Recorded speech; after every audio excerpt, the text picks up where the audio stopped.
Seattle shipping port is empty. So is LA. It looks like that's the three main shipping ports on the West Coast. They are no longer getting international shipments. The last one is scheduled for tomorrow. This is going to have huge implications for our economy really quickly and also long term. We are probably going to face one of the biggest economic recessions we've seen in probably over a century. This is going to be really bad, especially with all of the migrant labor that we rely on now being gone. If farms can't harvest, if people can't ship things in and out, if truck drivers can't pick up deliveries, our entire system crashes. We are going to see food shortages, empty shelves, job losses, and even higher inflation with all these tariffs. It's going to be pretty crazy.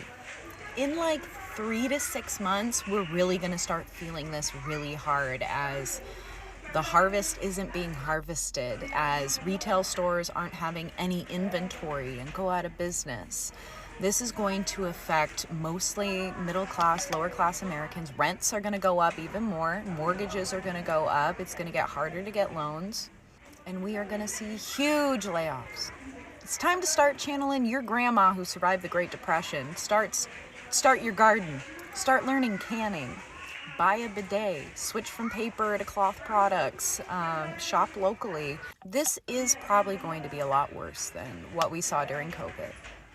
And the fucked up thing is the people at the top with all the money aren't going to be hurt by this. It's going to be us. And while everything is skyrocketing in price and while everything is crumbling apart, they're going to snatch up all these stocks as they plummet so they can buy super low and get even more money in the future. They are manufacturing an economic crisis that will hurt middle class and lower class Americans the hardest while they boost their fortunes.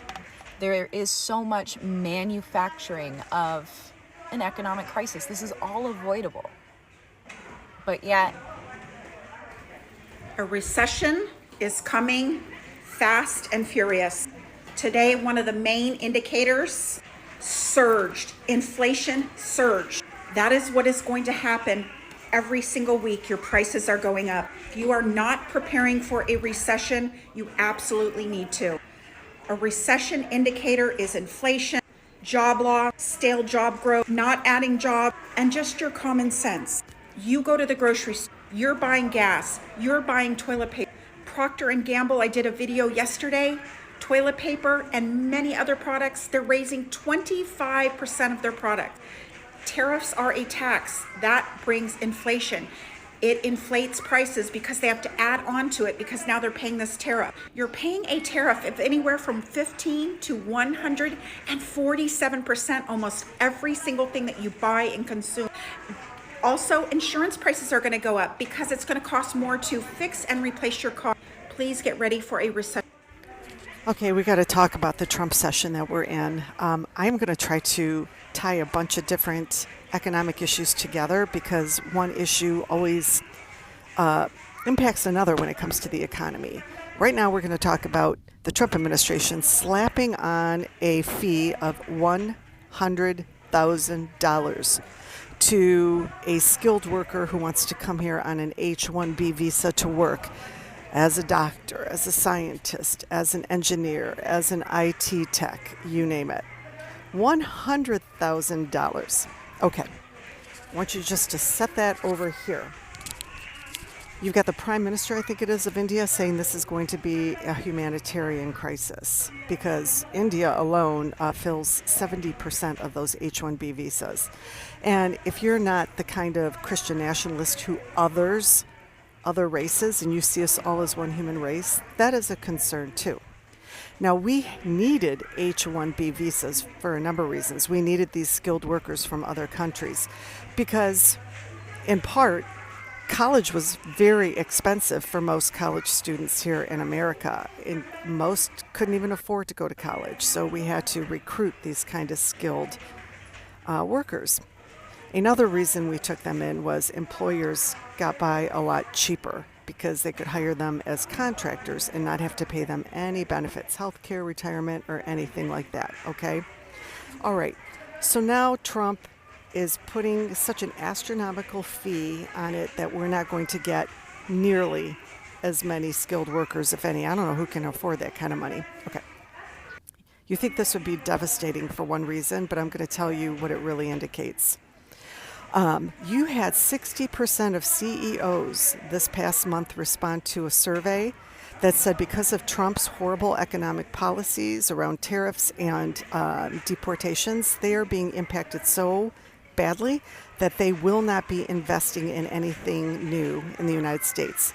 No new business, no new manufacturing, no new infrastructure, no new technology, nothing. Now, I could sit here until the end of the year and tell you what one business can provide to a local community. All the vendors and contractors that would be supported because they'd be hired by these businesses. I mean, the list goes on. And that's going to come to an abrupt halt. So that's a whole lot of jobs that we won't have to look forward to for all of the laid off employees here in the United States because of Trump economics. But you're also not going to need the H-1B skilled workers either. That is overall horrific news. And then you have the CEO of Goodwill saying the youth is going to be facing an economic crisis, a joblessness crisis, working at poverty wages because AI is taking over everything. Now, I want you to think about that in the context of these H-1B workers. I want you to think about that in the context of our college graduates. We're also not going to be creating these skilled jobs from our colleges because after the big, beautiful bill was passed, it's made college virtually unaffordable. They gutted so much funding. They gutted student loan opportunities. They gutted everything. So unless you're a wealthy, rich, white family, who's going to be able to afford to get a degree and become our next wave of doctors and you name it? It all together is horrifying economic news. And what Trump and his Project 2025 administration has managed to do, besides making themselves crazy rich, they created so many more billionaires, and they're harming the rest of us. What they managed to do is make it all irreparable. Because other countries are finding out a way to say F you to America, and they're completely bypassing us. And that's gutting our manufacturing. Those are the kind of things we can't get back. And now manufacturing and other businesses are going to open up in other countries, and these skilled workers from other countries are going to go there to work. I don't know how else to say it. You guys just better get out at midterms, and we got to get a majority in the House and in the Senate. And then we need to vote them out. And then we got to pick candidates on the Democratic side who are going to figure out creative ways to fix all this, including the fact that so many jobs now are being replaced by AI. Humans can't survive like this. We're 2 months into this nightmare. The damage that this guy has already done to this country is overwhelming. I mean, it's just mind-boggling how bad it is. I can't think of not one good thing that he's done that helps any of us in this position. He's hired a bunch of complete buffoons to run our agencies. He's dismantling those agencies. All of those agencies were put in place to protect you, the American people. Those are not to serve the government. They're about you. And yes, we need them. Without them, corporations, foreign countries, everybody takes advantage of you, and we just get run the hell over. All of that stuff was put in there for our benefit. And if you want to make things more efficient, make things more efficient. You don't do that by slashing them in half, leaving people without Social Security, slashing veterans benefits. What the hell is wrong with that guy? It's a complete and utter fucking disaster up there, and it's only getting worse. You guys think it's bad now. This economy is in free fall. Businesses have stopped hiring. They're laying people off. The stock market is crashing. The dollar is under threat. You imagine how bad it would get if the US dollar lost its dominance as the primary currency for trade? Real bad. You would feel that shit at home, guys. Shit is bad. It's getting worse, and nothing he's doing is good. Somebody give me one good thing he's doing that's actually true. They got this doji guy talking about saving money, but using lies to pitch it to everybody. Complete nonsense. I hope you guys are out there making some noise. I hope you're on the street. And if you're not, you better get out there. There are a lot of protests coming up. There's a big one on the 5th of April. I know there's several in my area that we're getting involved in. There's some townhomes. I plan on attending and making some damn noise. The only thing that saves us is millions of us on the street, period.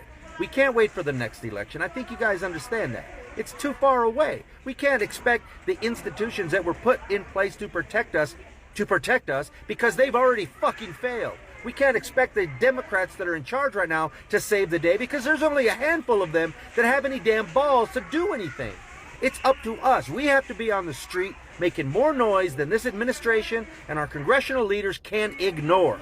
That's how we change this. So get to it. And don't forget about your own personal finances. I bet none of you are planning big vacations or big purchases. You know why? Because you're all anxious. Everybody is hoarding their money.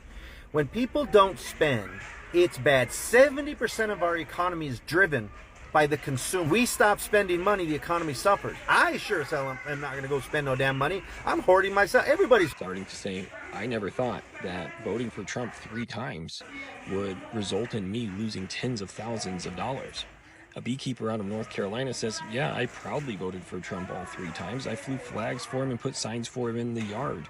But now I'm out tens of thousands of dollars due to lost federal funding and tariffs, so I cannot export my products, my honey and my wax, to other countries like I could before, and nobody's buying it in the United States.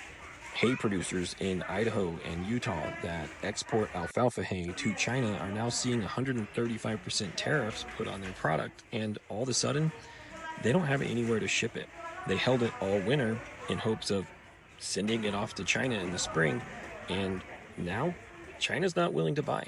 Soybean producers are once again being hit harder than they were in the first Trump administration, and China, for its part, has diversified where it pulls these products from, with Brazil becoming the #1 soybean exporter and other countries picking up the slack for honey, for beeswax, and for hay around the world. Now, China's U.S. economy is about to collapse. We just got groundbreaking data that shows the recession has likely already started. Now, we've been talking about the recession on my page. We've been talking about the inverted yield curves on inversion in October, but this new data shows it's here. If you look, we just broke a 14-year high in corporate bankruptcies. In December 2024, we have not seen this since the Great Financial Crisis. In fact, if we look over the entire year of 2024, we have 694 corporate bankruptcies for that year alone. We have not seen numbers like this since back in the Great Financial Crisis. There's a lot of canaries in the coal mine right now, and they're turning to more than just canaries. I understand that the stock market is at all-time highs, but it was also at all-time highs in 2007 and 2008 before everything popped. You can even compare credit card debt right now. We had the same number of delinquencies as we did back in 2008, but we're doing it on double the scale. You can look at repossessions right now. We're about to break the records of 2008. It's not just canaries anymore. The economy is about to collapse. The U.S. economy is about to collapse. We just got groundbreaking. There is a 93% chance that the United States will be heading into recession within 12 months, at least according to UBS, the United Bank of Switzerland. Now, there is ample data supporting this conclusion, but there is a bit of a twist to this, if you bear with me. Now, it's true that prices are rising rapidly again. You could see overall inflation has increased from 2.3% to 2.9% since the beginning of 2025. So, yeah, that's a problem. Now, it's supposed to happen when inflation starts creeping back up. Dollars are supposed to get cheaper, and while it was trending down, it looks like for the past couple of weeks, it's been shooting up. You do not want dollars to get more expensive along with prices going in the same direction. That's a great way to bankrupt a lot of people. And yes, bankruptcies are a good sign of a recession, but we can see here, no, bankruptcies may have been rising from 2022, but since 2025, they've been flat or even dropping. So, okay. Maybe bankruptcies don't show us that we're in a recession. That's good. And if you take a look at the S&P 500, the Dow Jones Industrial Average, or the NASDAQ, they have all been trending up consistently. So the markets aren't reflecting any kind of recession either. But of course, the markets don't accurately reflect the entirety of the U.S. economy. In fact, the broadest measure for the US economy is looking at our GDP, the gross domestic product. And when they have 2 consecutive periods of GDP contracting, you can officially say that we are in a recession. But the GDP has risen to 3.8% for the second quarter, and that's about 0.8% higher than previously written. So the economy did even better than people thought. But the flaw with measuring GDP is imports are written in as a negative, and it's true. Our imports dropped significantly, so that meant there was less of a negative number to include in this GDP. But against all odds, consumer spending actually went up in August by 0.6%. But here is the crazy twist. Even if the GDP looks like it's growing or if it's dropping, it's not as relevant as watching the unemployment rate. If you have a rising GDP but also a rising unemployment rate, guess what? The economy's not doing so hot. But it also works in the reverse. You see, the first 2 quarters of the year 2022 saw negative GDP growth. So technically we were in a recession, but there was a caveat. Even though our imports were rising and our exports dropped, that meant the overall world economy was doing poorly. But internally, the United States was doing very well. We actually saw a great deal of job growth, a rise in consumer spending, and a robustness that we didn't really anticipate. So weren't really in a recession. Unemployment actually was at 3.8% in the first quarter of 2022, and then it dropped to 3.6% in the second quarter. So that recession was ruled out. And you may be a little confused going, hey, Geo Husart, we just saw GDP growth of 3.8%, but unemployment at 4.3%. So I guess we're doing really poorly for 2025.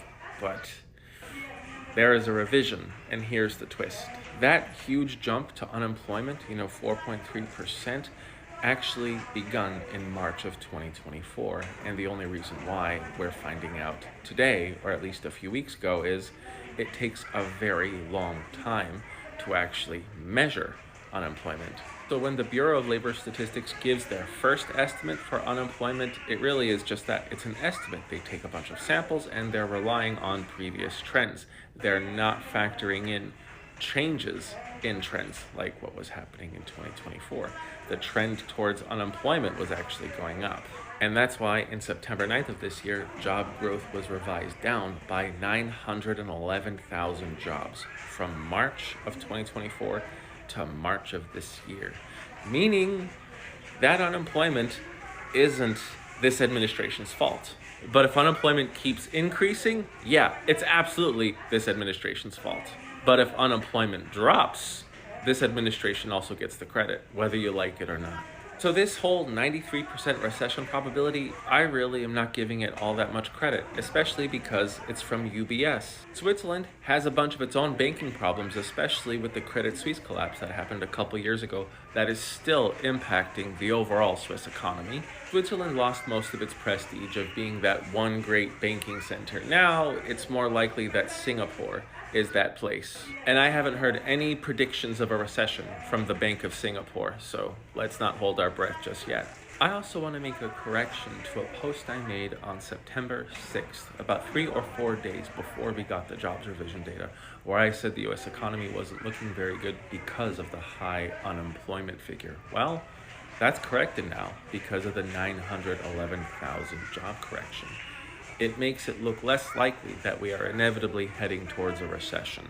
I said less likely, not impossible, because nobody knows the future. Speaking of nobody knowing the future, I spoke with economist Christopher Clark about whether or not we would have an inevitable recession in the beginning of 2025, and he said it wasn't very likely.